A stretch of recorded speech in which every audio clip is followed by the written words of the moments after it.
Many scientists look at the SETI program and they say, see, we've scanned the heavens and we see no evidence of any intelligent life in outer space. Well, I don't think so. I don't think that perhaps in the next century we'll find any usable signal from outer space. First of all, we've only scanned perhaps 100 light years from the planet Earth in some detail.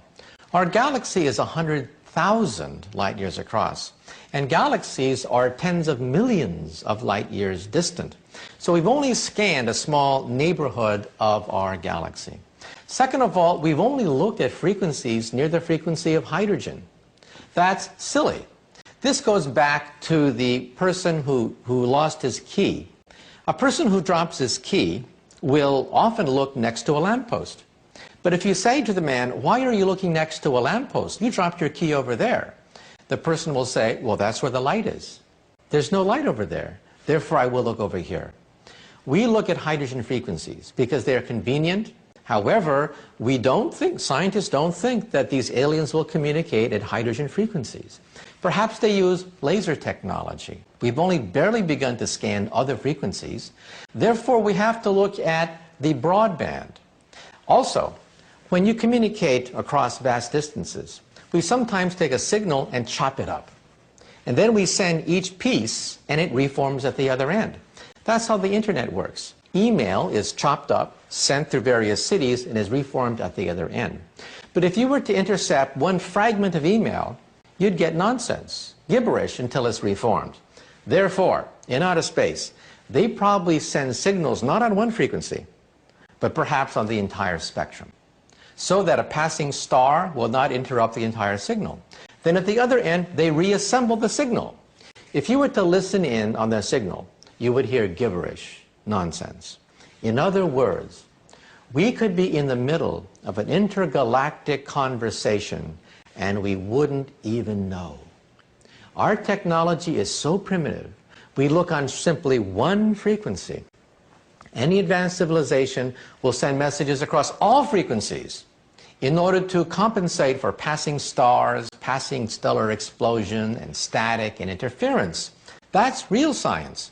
However, scientists sometimes judge alien technology on the basis of what we can do, not on the basis of what a Type 3 civilization, millions of years more advanced than ours, can do. There is the famous Fermi paradox. That is, if there are extraterrestrial beings out there, then where are they? Well, take a look at this. Let's say we have an anthill in the middle of a forest. And right next to the anthill, they're building a 10-lane superhighway. And the question is, would the ants be able to communicate or understand what a 10-lane superhighway is? Would the ants be able to understand the technology, the intentions of beings building a 10-lane superhighway right next to the ants? Let's say, however, you go down to the ants and you say to the ants, I bring you trinkets, I bring you beads, I bring you knowledge, I bring you nuclear energy, I bring you DNA technology, I bring you utopia, take me to your leader. Is that what you say when you bump into ants? No.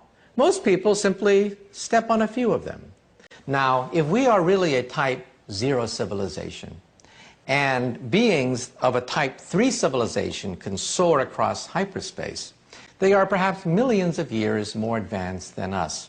The distance between us and ants would be the same comparable distance between Type 3 and a Type 0 civilization. In other words, we are so arrogant, we're so conceited that we say they must visit us. We're so important that they're going to interrupt all their business just to come to us and give us a little bit of super technology. I don't think so. Again, ants looking at a 10-lane superhighway, they would first of all not even know what a highway is. They would not be able to detect the presence of a highway, understand their communications, and even if they did, would the ants say, why don't they visit us? Why don't they come and bring us this fantastic technology of ours? I don't think so. Other than the question of perception, scientists point to physics-related problems to disprove the theory that we are being visited by extraterrestrials. Their main argument, of course, is the expansive distances that separate the stars, which seem at first glance uncrossable, even traveling close to the speed of light. In physics, we have something called the giggle factor. That is, anyone talking about UFOs will find themselves drummed out of the scientific community. UFO research is the third rail of science. Any scientist who dares touch UFO research finds their scientific career electrocuted. However, I think we have to look at the long-term perspective. Many scientists say the stars are so far away, hundreds, thousands of light years away, that any intelligent being would take thousands of years to reach the Earth, making it impractical. I think that's a mistake, because we assume that these extraterrestrial beings are only 100, 200 years more advanced than us. Then that's a problem. Einstein said that the speed of light is the ultimate speed limit. You cannot go faster than the speed of light. That's Einstein's special theory of relativity. But you see, we have to go beyond Einstein. We have to go to the general theory of relativity, where it is possible, we think, that you might be able to go faster than the speed of light. And even beyond that, to the quantum theory, to the unified field theory, in which all bets are off. So I think that the fundamental mistake that many scientists make is that they assume that extraterrestrial beings are only 100, 200 years beyond our civilization, not thousands, millions of years beyond ours.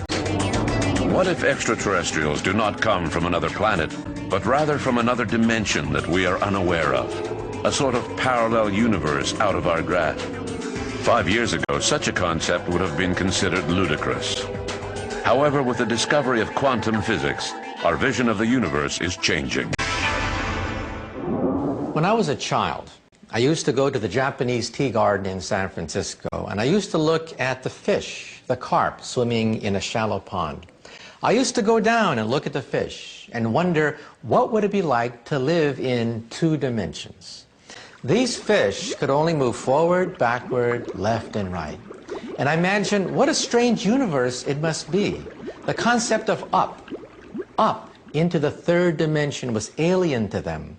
I could put my nose right next to the fish, and they would never know that there was something called hyperspace. Today, many physicists believe that we are the fish. We move forward, backward, left, right, up, down. And we say that's all there is. What you see is what there is. However, we now believe that there is a theory of everything that will allow us to, quote, read the mind of God, as Albert Einstein would fondly say. We think that there is a higher theory called M theory that exists in 11 dimensions where we have strings and membranes that pulsate. And we now believe that our universe is nothing but a tiny bubble, a bubble floating in a much larger hyperspace. In other words, cosmologists don't really believe in a universe anymore. We believe in a multiverse, a megaverse of bubbles that are constantly springing into existence, expanding like in a Big Bang. So in other words, our universe may coexist in an ocean of other universes. Now, 5, 10 years ago, this notion was considered bizarre, science fiction. Not anymore. In the last 5 years, the data is almost conclusive. We have something called inflation. The fact that the universe expanded in many stages, one an extremely rapid stage of expansion. The only way to explain this rapid expansion is to assume that our universe is a bubble, coexisting with other bubbles in a multiverse, in a megaverse of universes.